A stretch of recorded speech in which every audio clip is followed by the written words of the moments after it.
Good morning, nieces and nephews. We don't have much of a change as far as the pre-market action goes. Not much of a change, and the plan is overall the same as yesterday's after-market analysis. But I do want to talk about a couple of things with you guys about what can possibly happen today. As price action traders, we have to be ready for any and all case scenario. Okay, the bull case, the bear case, and the chop case. Okay, we got to look at the context, the price action context. We had a big body red candle yesterday, broke down on support, gave us a nice, beautiful move to the downside. So now what can we expect next? Well, we'll either continue the sell-off, right? Which should send SPY a lot lower. We'll either chop and consolidate to digest the move yesterday, or we're gonna get a full-blown reversal. So we're gonna talk about each of those cases using the levels and the setups. How do we trade each case scenario? Okay. If it is a bearish day today, we're trying to gap up a little bit, as you guys can see, after selling off yesterday. A good sell-off, $5 move to the downside, $5-6 move to the downside. For SPY, that's pretty good. But we are bouncing a little bit. If we break down 579.5 and 578, because remember, we did backtest the 5 DMA yesterday.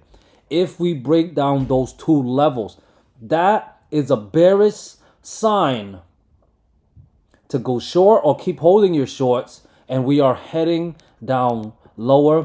That the falling knife, the sell-off is not over yet. Okay? Breakdown of 579.5 and 578 will be the trigger, your indicator. Using the 15-30 minute chart, I show you guys almost every day now on how to enter puts. So we break those support levels down. We're bearish, good to go as far as the bear case scenario goes. If this is the bull case scenario, we got two more scenarios to talk about.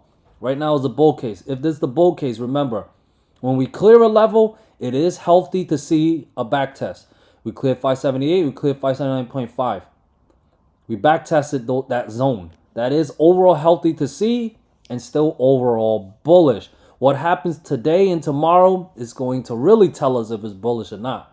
Because now that we got the retest of critical support zone, to trust the bounce, 582 and 583.7 must clear. Now that we got the back test and those levels clear, that is a bullish back test and we are heading up higher. If we clear 582, 583.7, bullish with 585, 586.2, 587.5, and 589 all in play. So the bear case, we break down 579.5 and 578, look to short. If we truly bounce and we clear 582 and 583.7, look to long. Now the chop case, this is the one a lot of people maybe have difficult with. You guys notice we have the big body candle. A lot of time when we have a chop case, after a big body red candle or big body green candle, we get a doji. If we are going to get a doji today, we'll know it's a chop day when SPY cannot, or it fails to break down 579.5 or 578. If it breaks down 579.5, it might not be able to break 578 if it is a chop day. So we want to play it level to play it safe. Failure to break down 579.5 and failure to clear 582 and 583.7 is the sign that we are chopping. If we are chopping, if we are within that range, don't expect a big move. Play it level to level, scalp, play it safe. Whatever you choose to do, just play it safe and get green at all costs. Okay? So bull case, bear case, chop case. That's what Uncle just covered, okay? Know the levels, know the setups. We trade it unbiasedly. Do not force a trade. If it's a chop date, it is what it is. Because with this big body red candle, if today decides to be a chop day, then tomorrow, on Thursday, tomorrow, will likely not be a chop day. Does that make sense? So if today's a chop day, the next day, tomorrow, will likely not be a chop day. So if you don't get any tradable moves today, be patient. You might get it the next day. But hopefully, we can either get a reversal or a sell-off continuation. I don't care if the market goes up or down. I just need tradable moves intraday so I can make my money. But there you have it, the levels and setups. Now it's on you guys to trade it unbiasedly. And if you need help, join Uncle's Discord. The link's in the pinned comment below.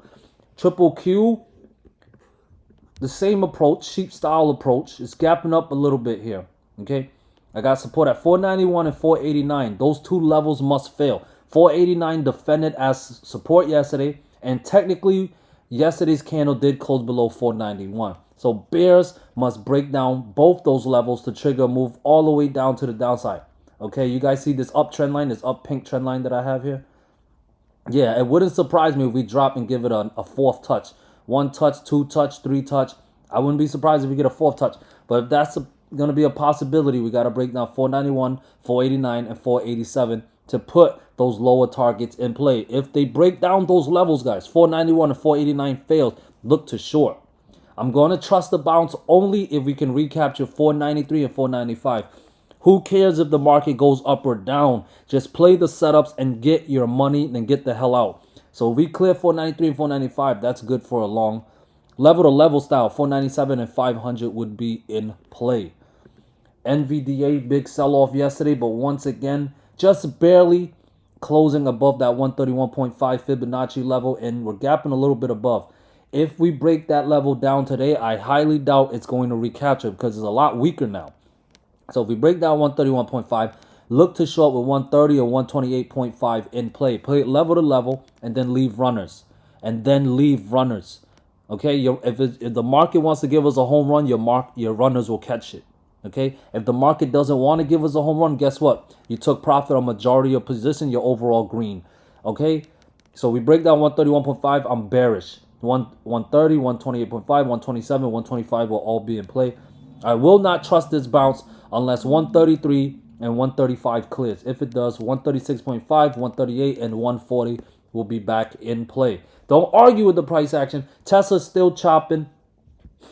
I'm not calling no bottom unless 223.5 and 226.5 can clear. I'm not calling a bottom, and I'll favor more downside if we can start breaking down more support levels starting with 219, 217.5, and 216. Otherwise, we are in the chop zone. 223.5 down to 216 is the chop zone. Anything in between is just noise. You can still trade it. It is tradable. Tesla's very volatile, level to level style. But if you're expecting a bigger move, 223.5 must clear for the bigger bullish move, and 216 must fail for the bigger bearish move to the downside. IWM, let's see what happens. It's still overall looking bullish, guys. Okay, it's still overall looking bullish.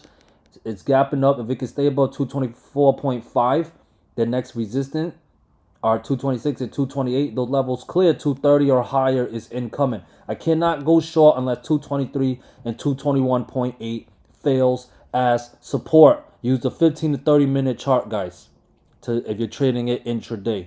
All right, I show you guys how to do it.